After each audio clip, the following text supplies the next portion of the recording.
This is a new year and it's the month of January. And if Centers for Spiritual Living has a tradition, frequently in January, we go back and we look at the basics and we cover the material that's in what we call the introduction. It starts on page 25 in Science of Mind, and it's 4 chapters, just kind of giving you an overview of this whole way of life, this whole philosophy.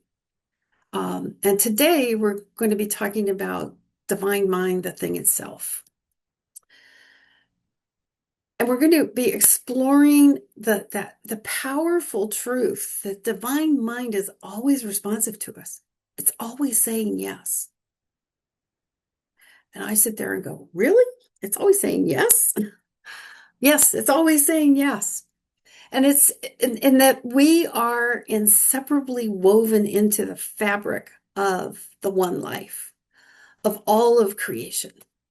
So whether you're a newcomer to studying your spirituality or whether you are a lifelong seeker, what each of us are invited to do is to awaken ourselves to a deeper understanding of our creative partnership with the universe. So let's take a look at that. Something that I know from my own experience, I've been taught this both in Science of Mind and in other spiritual paths that I was on before I came here, is that if I set a clear intention, the universe aligns to support it being fulfilled. Some of us may be familiar with the Ralph Waldo Emerson quote of, once a decision is made, the universe conspires to make it happen. And I know that when I've talked with people, myself I was one of those, and then when I've talked to other people, my experience is sometimes people say, "Oh, all I have to do is make a decision, and the universe conspires. That's it, and it's going to happen." Well, no, because this is not a passive journey. What it is, it's an invitation. Once we set that intention, it's an invitation to consciously engage with the creative energies that we live in, that creative power that we live and breathe and have our being within.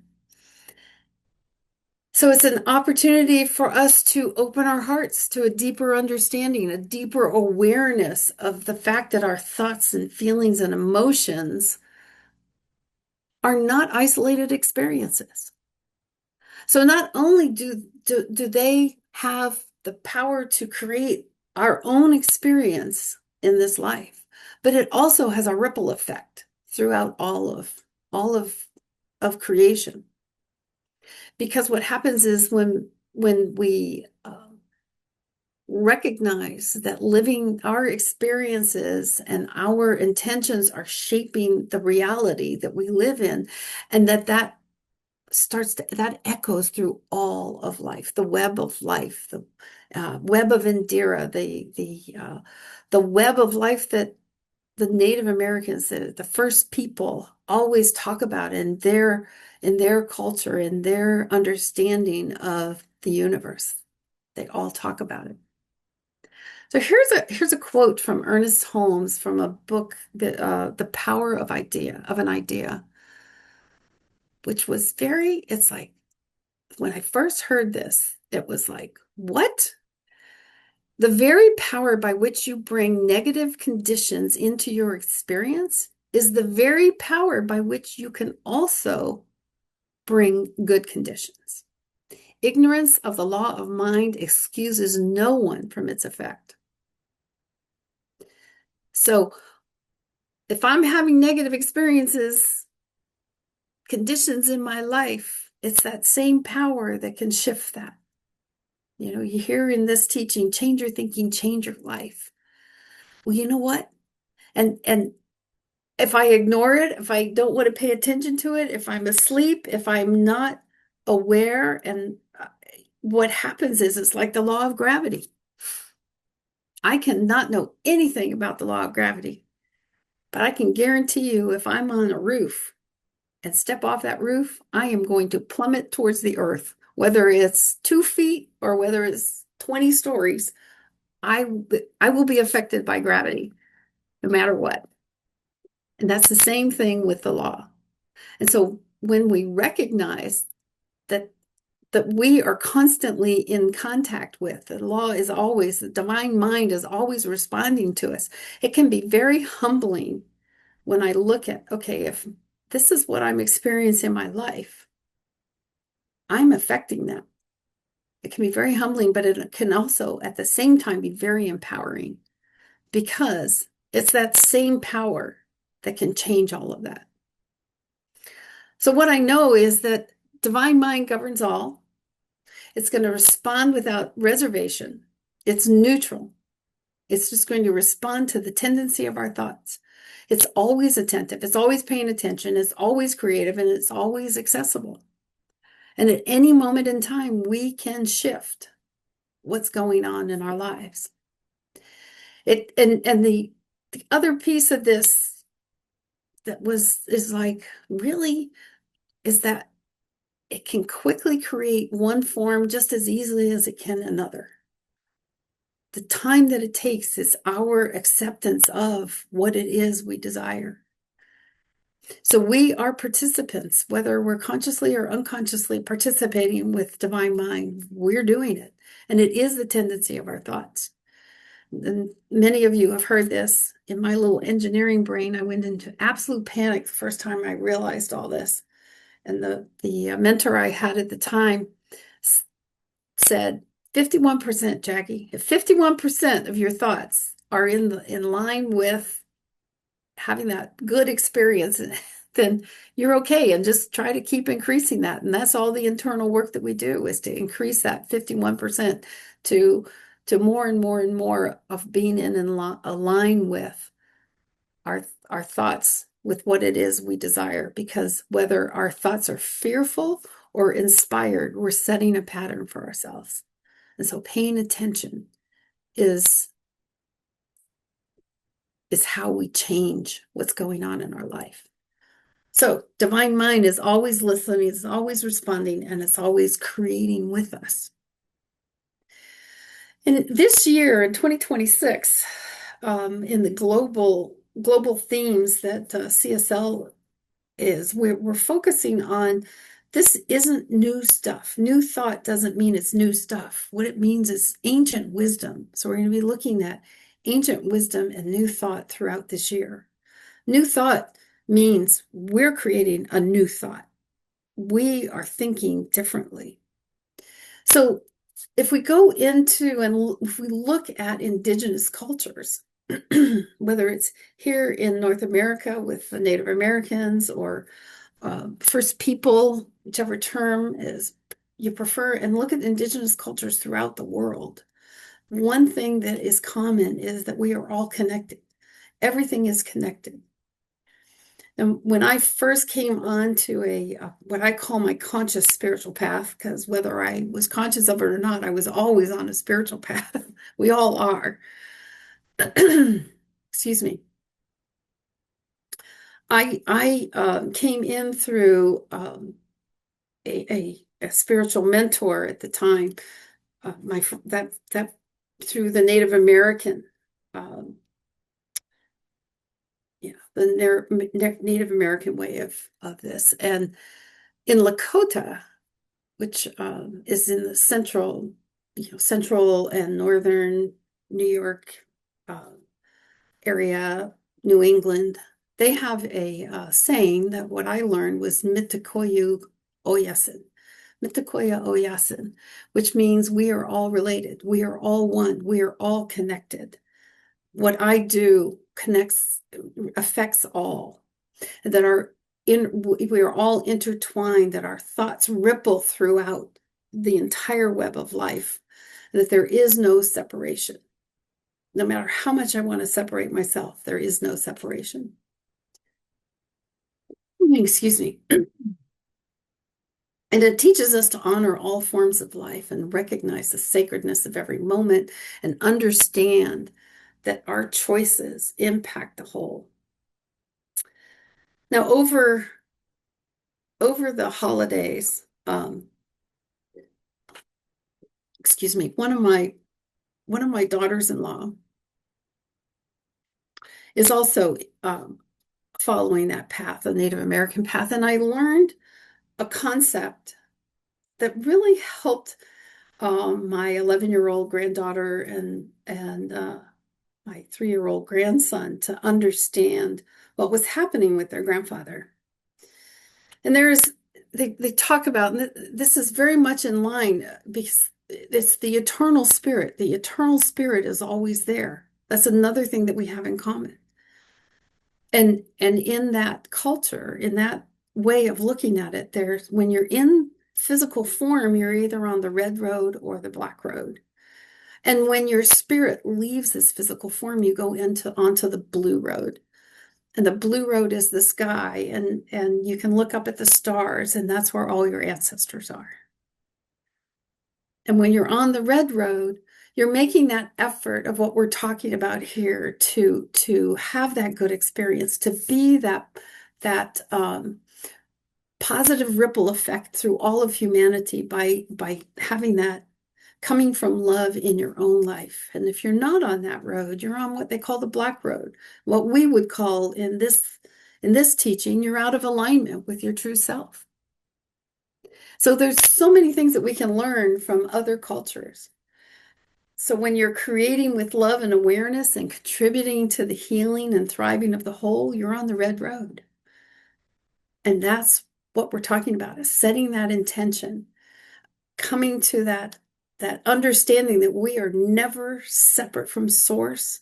We're never separate from each other. The only thing that separates us from source is what's in our own minds, what we're thinking. And both science of mind and the indigenous cultures emphasize taking responsibility and understanding that what we send forth returns back to us. In this teaching, we hear that life is a mirror. So if I want to know what's going on inside of me, all I have to do is look at what's outside of me, and I can see what it is that's blocking. As I become aware, I can see what is blocking what the good that I desire. Excuse me. In indigenous cultures, they use ceremony, ritual, song, and prayer to stay on this red road, to create that oneness with all, to emphasize it, to maximize it in their lives. In Science of Mind, we also have ceremony and ritual and song that we can use. We can create our own. We can use ceremony and ritual from other cultures. We can do what works for us, but our two power pillars that we use in this teaching is the affirmative prayer that we call spiritual mind treatment and the spiritual practice of visioning. Spiritual mind treatment, we declare what it is we know is true. We declare our own truth. And in visioning, we open ourselves up to beyond what we can imagine in our own part of the divine mind. We open ourselves up to all that is, and allow that which is to our highest good, therefore the highest good of all, to come in and be there, be present for us.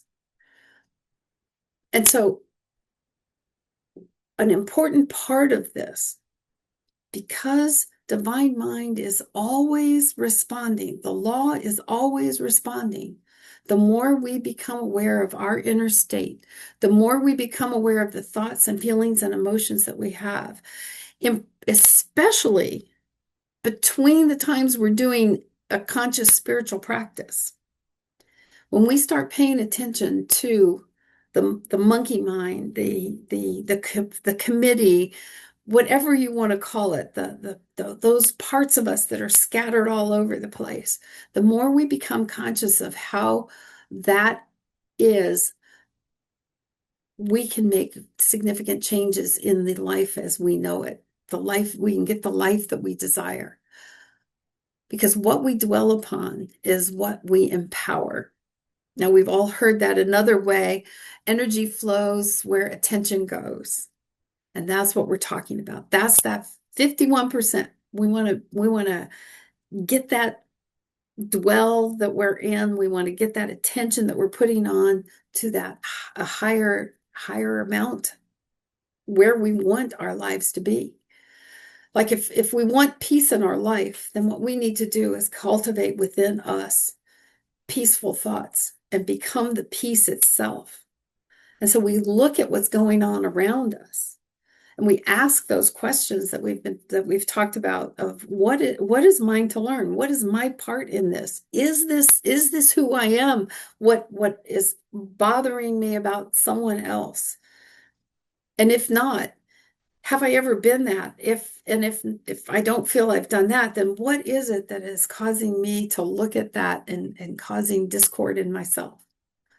And we can start creating the peace and become the peace that we desire. If we want more abundance in our life, what we can do is to start blessing what we already have. Be grateful for what already is there. And then we can open ourselves to receive more. And that's another way of looking out at what's going on in the outside to find out what's going on in our insides. Because the law of mind is impartial and it will always reflect back to us. It is a mirror reflecting back to us what we are impressing upon it. Ernest Holmes says, we must allow the pattern of our thought to become molded from the highest sense of reality, big R reality, the highest sense of reality we possess. And what we know is that what we possess is a we. And when we use the tool, the spiritual practice of visioning, we take ourselves beyond our own conscious thinking, what our own imagination can come up with and take us beyond, and we have the whole of the divine mind to bring to us that which is to our highest and best for ourselves, therefore for all. How can we do this? Sounds a lot easier than it can be, but we can use prayer. We can set intentions. We can set a daily intention. That I suggest that to everyone. When you get up in the morning, set your intention of what your day is going to be like. Say a spiritual mind treatment. God is, I am. Here's the kind of day I know I'm going to have. Thank you, God. And I release this into your hands. It's as quick as that. It takes a couple minutes. We can pay attention to our daily actions and become aware of what it is life's mirroring back to us, and definitely use visioning. And I cannot say this enough about utilizing our practitioners. All of our practitioners are trained in, have embodied holding that space for you. We're not there to tell you what you do and how to do it and how to think. We're there to guide you to pay attention to what life is sending back to you, to allow you to have what it is you desire in your life. So whether you're in a tragic situation and you want out of it, or you would just like more of what you already have, practitioners can help you with that. And so when we do this, when we do our prayer, when we look at ourselves and we start to call for unity, compassion, and abundance, because we are so interconnected, we are part of the fabric of life, that brings it to all of us because we have a ripple effect. So just keep in mind, the divine mind is responsive. It's always responding to us. And so when we put out loving thoughts, acts of kindness, every prayer that we do sends a ripple effect. Sends a ripple effect out into all of humanity. And there's many examples of that. There's a gentleman, James, I think his last name is Wyman, James Wyman. He actually came to Connecticut's Center for Spiritual Living and talked to us. Those of you from Connecticut from that era remember when he came, and James Twyman, that's it. He would take a group of his followers, and you wouldn't know where they're going to be, but they would go to areas in the world where there was conflict going on, and they would show up, and they would be in prayer, and fighting would stop. It would stop for the time that they were there, and it would last for a while after they left. And I wasn't personally part of that, but one of the members of the Connecticut Center for Spiritual Living was part of that. And it was mind-blowing how everything calmed down. Fighting stopped. Guns, the artillery stopped. But no one knew they were there. It's not like they announced to both sides, hey, we're coming in. We're going to do some prayer. Everybody stop shooting. It was that they just showed up. They took that chance and showed up. That's the power of our thoughts. That's the power that we have. So remember, we are never separate from the divine. The power that can bring negative conditions into our experience is the same power we can use to create those good experiences that we desire. And in relating this to gravity, what I realized is, whether you believe in it or not, it works. And we can use gravity. We actually, as scientists and engineers, we use gravity. If you're familiar with Voyager 1 and 2 that are now out beyond our solar system, the way they got it out there is using gravity. They would slingshot from other planets to give it more power to go out there and go beyond the fringe of our solar system. And what we can do is we can use not gravity, but the law of mind, and we can slingshot ourselves into the life we desire. So, in conclusion, just remember, you're never alone. The universe is always there. It's always responding. It is the tendency of our thoughts that it responds to. So it's not any one thought. It's how we are thinking in general. It's the pattern of our thoughts. And we can use what's going on in our outer life, asking those questions. What's mine to learn? What's my part in this? Am I that? We can use those questions to tweak our thoughts, which then tweak our feelings, which then tweaks our emotions and our actions. And just remember, our life is a prayer. And when we are doing the prayer from love, when we are living from love, we are sending out a vibration throughout the web of life, throughout the fabric of life. And we can honor the wisdom of our teachings and the wisdom of the indigenous cultures and all of the ancient wisdom. And we can become conscious creators, creating from love and oneness. So a challenge, an opportunity that I offer each and every one of us this week as we go into this week, this new week, that we become aware of our thoughts, especially those those in those moments where we're not consciously, you just pay attention to the chatter, the little voices that come in. And if there's a part of your life where the yes you are receiving is not what you want, then use what's going on to change your thinking and change your life. So choose your thoughts wisely, act from compassion, and remember that what we do for all. And I'll leave you with this quote from 1 Corinthians 16, verses 13 and 14. Keep alert, stand firm in your faith, be courageous, be strong. Let all that you do be done in love. Namaste.